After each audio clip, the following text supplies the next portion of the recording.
오늘 추수감사 주일인데요. 오늘 설교는 저의 부끄러운 고백으로부터 시작을 할까 생각을 합니다. 제가 20대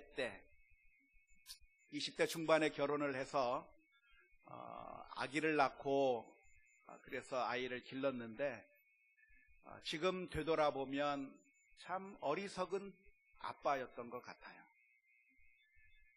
그래서 우리 아이들을 보면 너무나도 미안하고 너무나도 참 내가 많은 잘못을 했다 하는 그런 마음을 가지고 있습니다.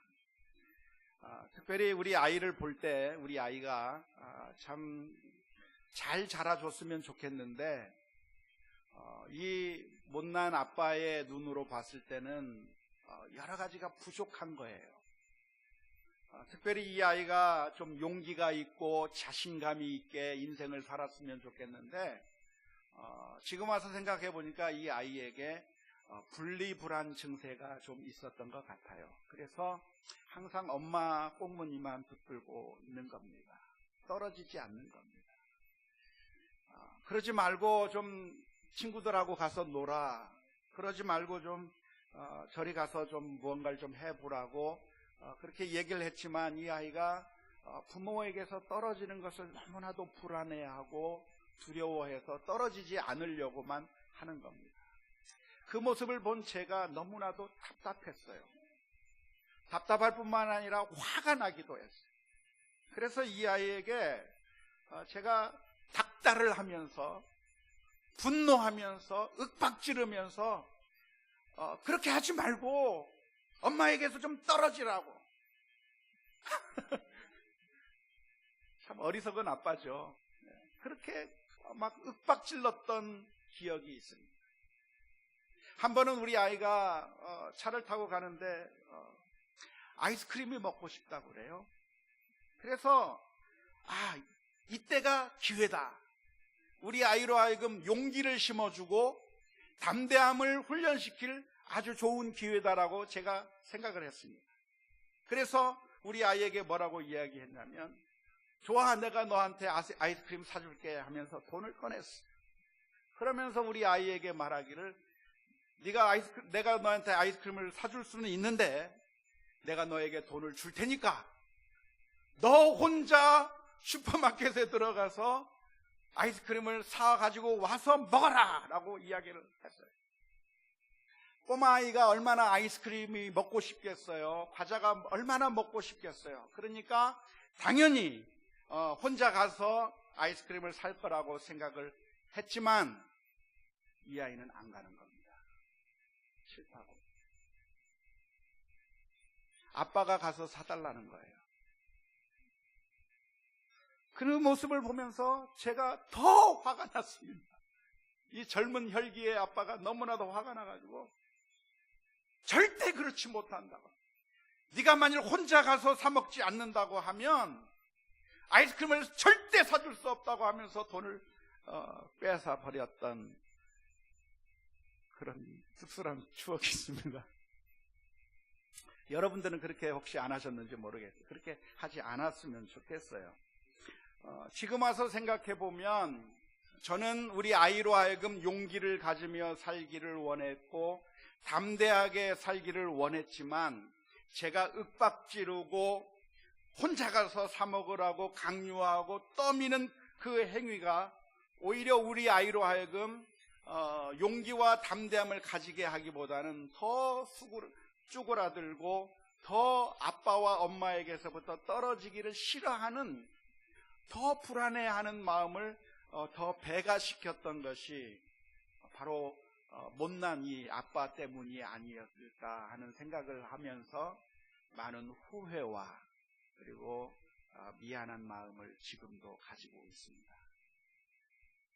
그 아이가 나중에 컸는데도 용기가 없는 그 모습을 보면서 저게 다 내 잘못이구나 하는 그런 생각을 많이 하게 됩니다.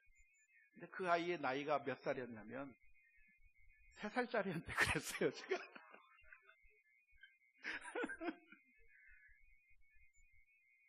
3살짜리, 4살짜리한테 마치 우물에서 숭늉을 구하는 것처럼 그렇게 강요했던 제 부끄러운 그런 과거가 있었습니다.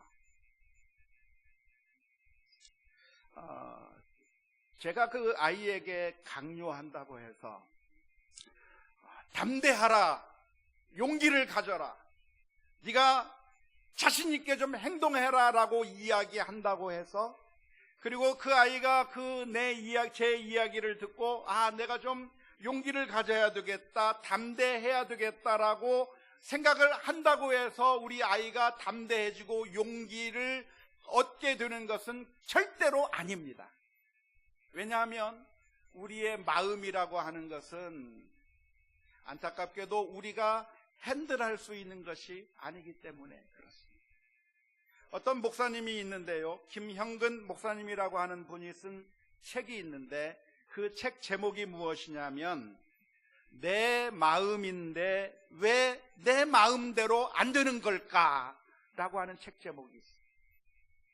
그 책 제목을 볼 때 정말 그렇구나, 우리의 마음이라는 것을 내 마음대로 조절할 수 있으면 좋을 텐데 내 마음을 내가 스스로 조절할 수 없고, 내 마음속에 일어나는 여러 가지 감정들, 생각들이라고 하는 것이 내가 하고 싶다고 해서 함부로 바꾸거나 쉽게 변경시킬 수 있는 것이 아닌 것이 우리들의 마음인 것 같습니다. 그래서 우리 자녀들에게 부지런하라고 말한다든지, 기뻐하라고 말한다든지, 용기를 가져라고 이야기하든지, 슬퍼하지 말라고 한다고 해서 슬퍼해지지 않는 것이 아니라, 사실 그 감정이라고 하는 것은 우리가 컨트롤할 수 없는 것이 아닐까 생각을 합니다.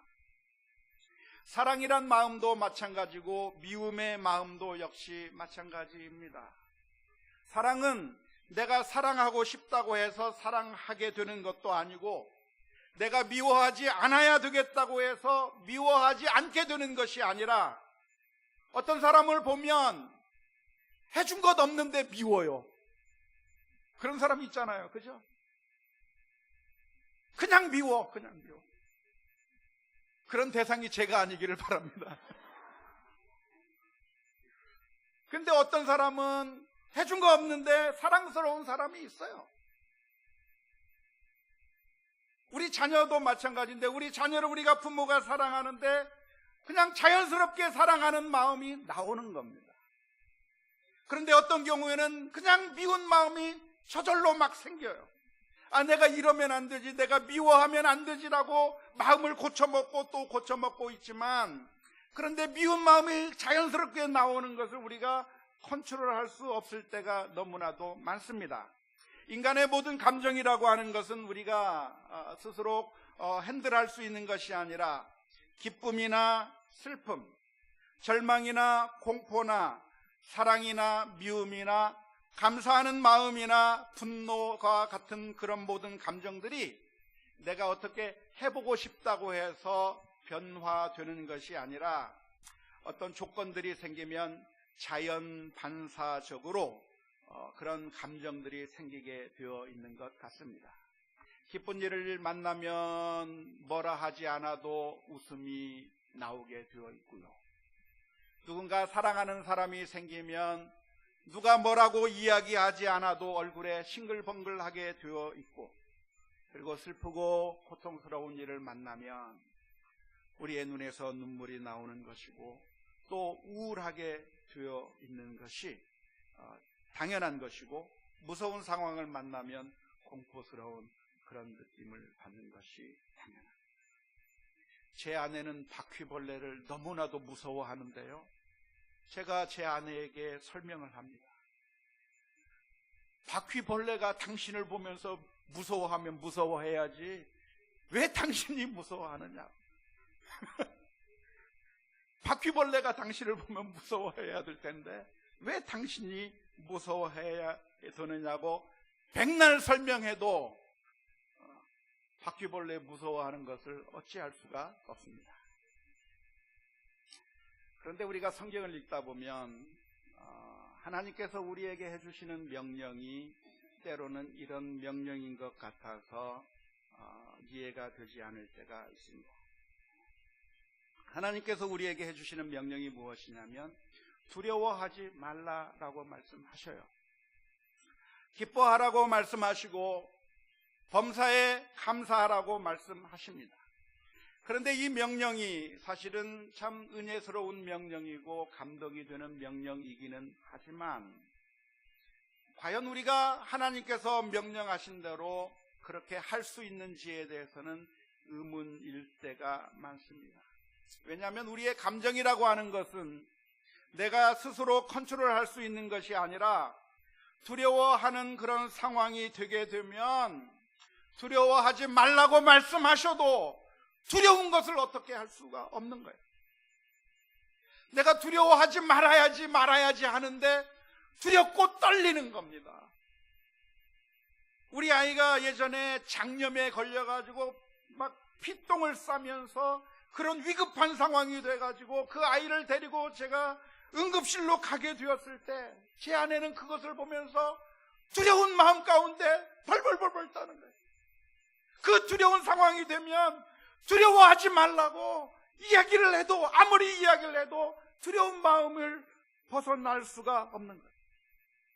하나님께서 우리에게 말씀하시기를 항상 기뻐하라 말씀하시지만 기뻐할 상황이 아니라 힘들고 어려운 상황이 되면 기뻐하려고 노력한다고 해서 기뻐해지는 것이 아닌 것이고 힘들고 어려운 일들을 만나게 될 때 우리는 우울하게 되고 절망에 빠지게 되는 모습을 우리가 실제적으로 많이 경험하게 됩니다.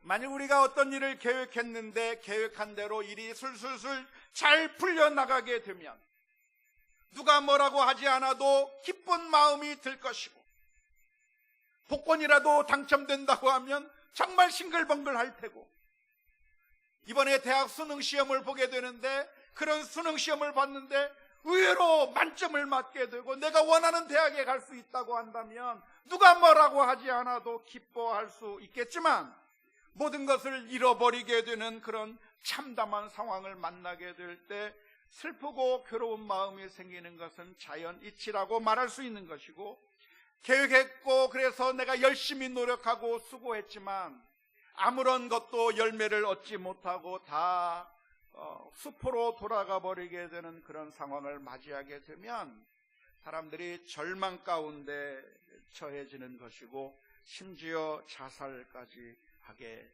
되는 것을 우리가 너무나도 잘 압니다. 그런데 놀랍게도 하나님께서는 우리를 향해서 우리가 할 수 없는 것 같은 명령을 해주시는 거예요. 두려워하지 말라 말씀하시고 항상 기뻐하라 말씀하시고 그리고 범사에 감사하라 말씀해 주시는데 이 말씀이 무슨 말씀입니까? 기뻐하되 언제만 기뻐하는 것이 아니라 좋은 일이 있을 때만 기뻐하는 것이 아니라 좋은 일이 없을 때에도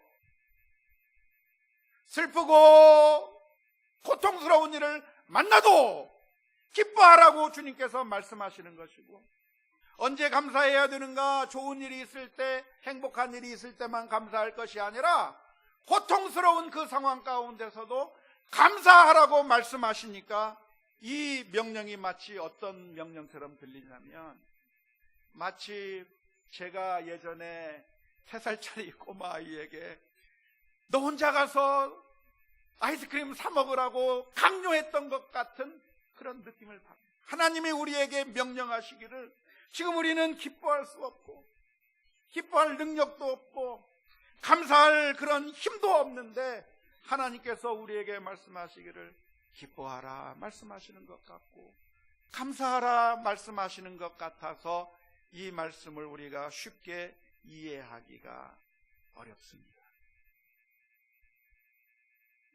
하지만 감정이라고 하는 것은 스스로 컨트롤할 수 없는 것이지만 그러나 이 하나님의 말씀이 무의미한 그런 명령이 아닙니다. 왜냐하면 우리는 정말 힘들고 어렵고 고통스러운 상황 가운데서도 기뻐할 수 있는 가능성이 있기 때문에 그렇고 힘들고 어려운 상황, 아무것도 없는 상황 가운데서도 감사할 수 있기 때문에 그렇습니다. 기쁨이란 언제 생기는 것이 기쁨입니까? 감사란 언제 발생하는 겁니까? 그것은 우리가 생각하는 중요한 것, 우리가 생각하는 정말 소중한 것들이 충족될 때 우리는 기쁜 마음을 얻게 되고 감사하는 마음을 얻게 되는 겁니다. 그렇기 때문에 그 충족될 때 느끼는 감정이 기쁨이고 충족될 때 느끼는 감정이 감사하는 마음이기 때문에 그런 감사의 메커니즘 자체를 우리가 바꿀 수는 없겠지만, 그러나 우리가 바꿀 수 있는 것이 하나 있습니다. 무엇을 바꿀 수 있을까요? 우리가 중요하게 생각하는 것을 바꿀 수는 있습니다. 무엇을 바꿀 수 있습니까? 우리가 물질을 중요하게 생각하고 돈을 중요하게 생각한다고 하면 우리가 돈이 많아지면 기뻐하게 되고 돈이 없어지면 그러면 절망하게 될 겁니다. 명예와 권력을 제일 중요시 여기는 사람은 명예와 권력을 획득하게 되면 기뻐하게 될 것이고 그것이 사라지면 우울하게 될 것입니다. 쾌락을 가장 중요하게 생각하는 사람은 쾌락이 있을 때 기뻐하고 쾌락이 없어지면 절망하게 될 것입니다. 성취를 중요하게 생각하는 사람은 성취하게 되면 기뻐하게 되고 성취하지 못하게 되면 절망하고 불평하고 원망하게 될 겁니다. 우리가 항상 기뻐하게 되고 범사에 감사할 수 있는 능력은 어디서 올 수 있는가? 우리가 가장 중요하게 생각하는 것을 바꾸어 버리면 되는 줄로 믿습니다. 어떻게 바꾸면 됩니까? 우리가 물질적인 풍요나 권력이나 명예나 성취감이나 쾌락을 가장 중요하게 생각하는 것이 아니라 하나님을 가장 중요하게 생각하게 될 때 우리는 하나님으로 인하여 기뻐하게 될 줄로 믿습니다. 우리의 중요한 가치가 이 세상의 것들이라고 한다면 이 세상의 것들이 없어질 때 우리는 절망하게 됩니다. 성경에 나오는 어리석은 부자처럼 어리석은 부자는 어느 날 농사를 지어놓고 수많은 추수를 얻게 되었을 때, 수확을 얻게 되었을 때 그는 너무나도 기뻐서 외쳤습니다. 그 모든 수확들을 창고에 들여놓고 그 쌓인 그 곡식들을 바라보면서 내 영혼아 이제는 평안히 먹고 쉬자, 내 영혼아 이제는 기뻐하자. 왜냐하면 창고에 먹을 것이 가득 쌓였기 때문에 그 먹을 것을 인해서 기뻐하고 먹을 것이 쌓여있는 것을 인해서 평안하고 즐거워할 수가 있는 힘을 얻게 된 겁니다. 그런데 만일 그 사람에게서, 부자에게서 그 모든 쌓은 것들이 다 없어져 버리게 되면 이 사람은 절망하고 슬퍼할 수밖에. 그런데 만일 우리의 가치가 물질이나 명예나 권력이나 쾌락이나 성취가 우리의 목적이 아니라, 가장 중요한 것이 아니라 하나님이 가장 소중하다고 한다면 그 어떤 상황 가운데서도 흔들리는 그 하나님이 계시기 때문에 우리는 항상 기뻐할 수 있고 범사에 감사할 수 있을 줄로 믿습니다. 예수님께서는 말씀하시기는 먼저 너희는 그의 나라와 그의 의를 구하라고 말씀해 주시죠. 우리가 하나님의 나라와 하나님의 의를 구하고 하나님과의 관계를 가장 소중한 것으로 여기게 된다면 우리는 항상 기뻐할 수 있는 힘과 용기를 얻게 될 줄로 믿습니다. 구약 성경에 보면 욥이라고 하는 사람이 나오는데 욥은 모든 것을 가졌다가 모든 것을 잃어버리게 되었습니다. 그는 당대 정말 갑부였고 정말 모든 것을 다 갖춘 사람이었습니다. 하지만 어느 날 하나님께서 그를 치시기 시작하는데 그의 물질을 다 없애버렸고 자식들을 다 죽게 만들었고 아내도 그를 떠나게 되었고 자신이 믿고 있었던 그 육신의 건강마저도 다 잃어버리게 됐어요. 그때 보통 사람들 같으면 물질에 소망을 두는 사람, 물질이 가장 중요한 것으로 여기는 사람, 자식에게 목숨을 거는 사람, 그리고 아내에게 가장 좋은 목적을 두는 사람, 그리고 자신의 건강을 가장 소중하게 생각하는 사람이었다고 한다면 욥은 그 자리에서 절망하고야 말았을 겁니다. 하지만 욥에게 있어서 가장 소중한 것이 무엇이었습니까? 하나님과의 관계였습니다. 아무리 다른 모든 것들이 다 없어진다고 할지라도 하나님의 살아계시기 때문에 욥이 할 수 있었던 것은 그 힘들고 어려운 순간에도 하나님을 찬양했었던 줄로 믿습니다. 바울 사도도 역시 마찬가지지 않습니까? 바울 사도는 복음을 증거하며 다니는데 바울 사도가 어떤 곳에서 복음을 전할 때는 어마어마한 성취가 있었습니다. 수많은 사람들이 예수님을 믿게 되었고 많은 사람들이 돌아오는 그런 어마어마한 열매들을 거두게 될 때 바울 사도는 너무나도 기뻤을 겁니다. 하지만 어느 순간에 어떤 지역에 가면 바울 사도가 아무리 복음을 전해도 사람들이 듣지 않습니다. 실패해버립니다. 그리고 감옥에까지 갇히게 됩니다. 만일 바울 사도에게 중요한 것이 성취하는 것, 성공하는 것이 가장 중요했다고 한다면 바울은 그 순간에 절망하고 낭망하고야 말았을 겁니다.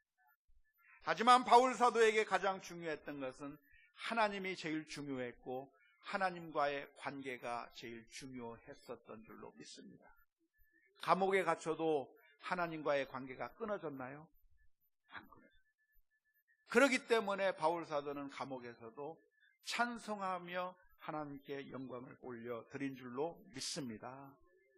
우리가 하나님을 가장 소중한 분으로 우리가 마음속에 모시는 그 순간 우리는 이 세상의 것들이 없어지고 이 세상적인 것들이 다 절망스러운 상황 가운데 쏟아지게 된다고 할지라도 이 세상 때문에 우리가 절망하는 것이 아니라 하나님을 바라보며 감사하게 될 줄로 믿습니다. 오늘 우리 본문의 말씀을 보면 하박국이 만난 상황은 정말 힘들고 어려운 상황이었습니다. 하박국 선지자가 만난 그 상황은 정말 모순덩어리의 사회였다고 말할 수 있습니다. 의인이 고통을 당하고 악인이 판을 치는 세상이었고 불법과 편법을 저지르는 사람들이 승승장구하는 반면 정직한 자들은 고통 가운데 살아가는 세상을 하박국 선지자가 만난 겁니다. 이런 상황을 바라보면 욕이 나옵니까? 감사가 나옵니까? 욕이 나오죠. 정말 악한 사람들이 승리하는 그 모습, 배가 아픕니다. 그런데 정직한 사람은 고통을 당하고 고난을 당하는 그 모습을 보면서 우리는 욕이 나오고 불평과 절망과 한숨이 나오게 되는 것입니다. 하박국도 그런 상황을 겪으면서 하나님 앞에 항의하기 시작합니다. 하나님, 도대체 이게 뭡니까? 이 세상이 이렇게 악하게 돌아갑니까? 그런데 하나님께서 해주신 말씀은 한술 더 떠서 설상가상으로 하시는 말씀이 이 유다 나라를 저 바벨론 나라가 일어나서 멸절시킬 거라고 말씀을 해 주셨습니다. 그 이야기를 듣는 그 순간 하박국 선지자는 이제 완전히 뒤로 자빠지게 생겼어요. 왜? 하나님, 이럴 수가 있습니까? 그래도 유다 민족은 하나님의 백성이고 하나님의 선택받은 민족이고 그래도 유다 민족 가운데는 정의로운 사람들이 있는데 바벨론은 어떤 나라예요? 할례받지 못한 민족이요, 악한 민족이요, 포악한 민족인데 그 포악한 민족이 어떻게 유다 민족을 쳐서 승리할 수가 있습니까? 감사할 수 있는 상황이 안 되어서 하박국 선지자는 하나님 앞에 항의하고 따져 묻기 시작했습니다. 그때 하나님께서 대답해 주신 말씀이 하박국서 2장 말씀 가운데 기록되어 있는데 4가지 말씀으로 하나님께서 말씀해 주셨습니다. 먼저 하박국서 2장 3절 말씀에서 이렇게 말씀해 주셨습니다. 이 묵시는 정한 때가 있나니 그 종말이 속히 이르겠고 결코 거짓되지 아니하리라. 비록 더딜지라도 기다리라. 지체되지 않고 반드시 응하리라.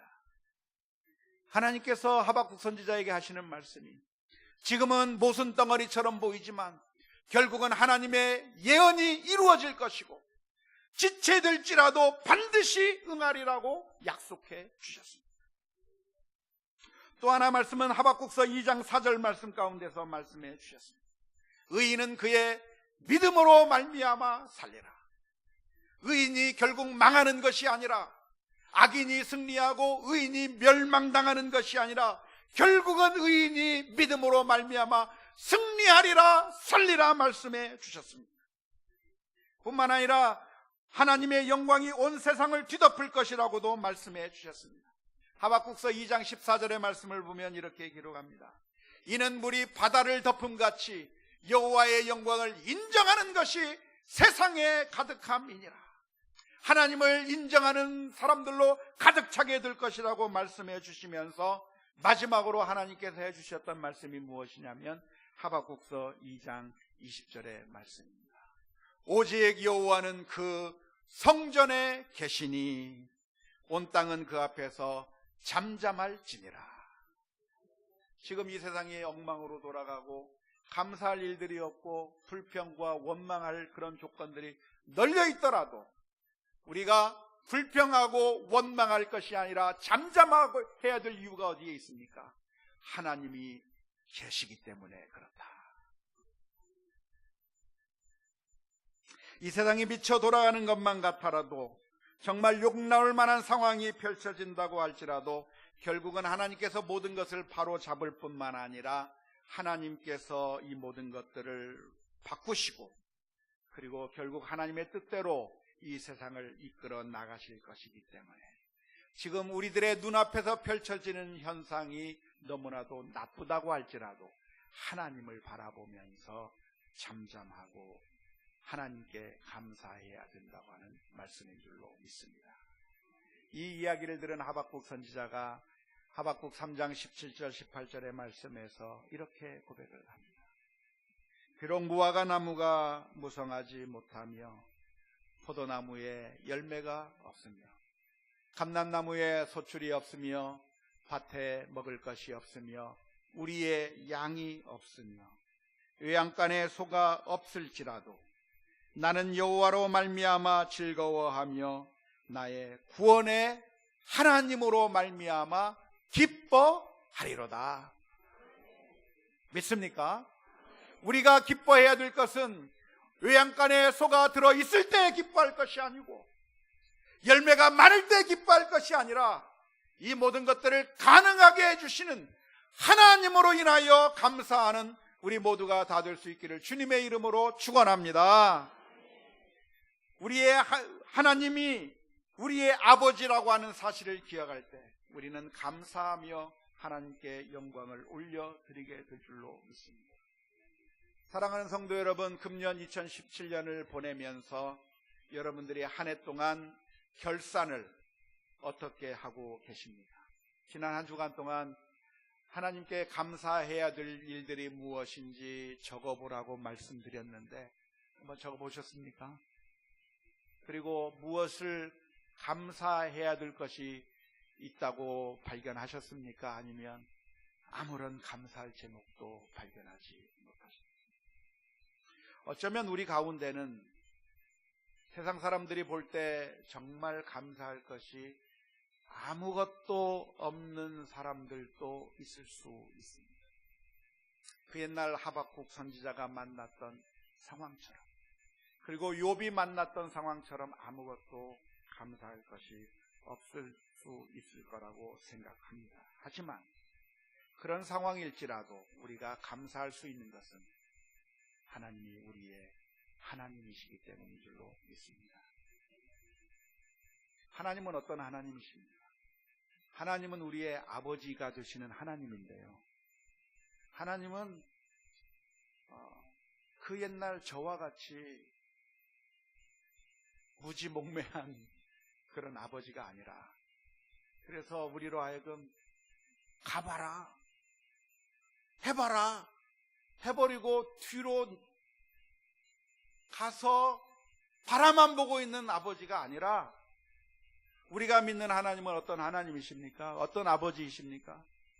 우리와 항상 끝까지 동행해 주시고, 우리가 힘들고 어려운 그 순간에 우리를 그냥 내팽개쳐 두시는 하나님이 아니라, 사실은 우리와 함께 동행하실 뿐만 아니라 우리의 아픔과 슬픔과 고통까지도 다 지고 가시는 하나님이신 줄 믿을 수 있기를 주님의 이름으로 축원합니다. 하나님은 우리들의 손을 붙잡고 가시는데 어디까지 가셨습니까?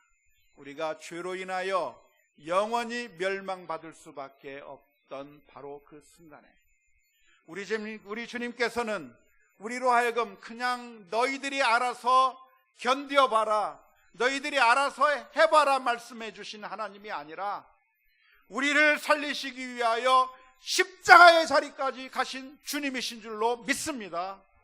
우리를 위하여 피 흘려주신 그 주님을 바라보면서 나를 사랑하시는 주님이 나와 함께 계시고 나와 영원히 함께 하시겠다고 약속하신 그 주님을 바라보면서 오늘 또 감사하며 기뻐할 수 있는 우리 모두가 다 될 수 있기를 주님의 이름으로 축원합니다.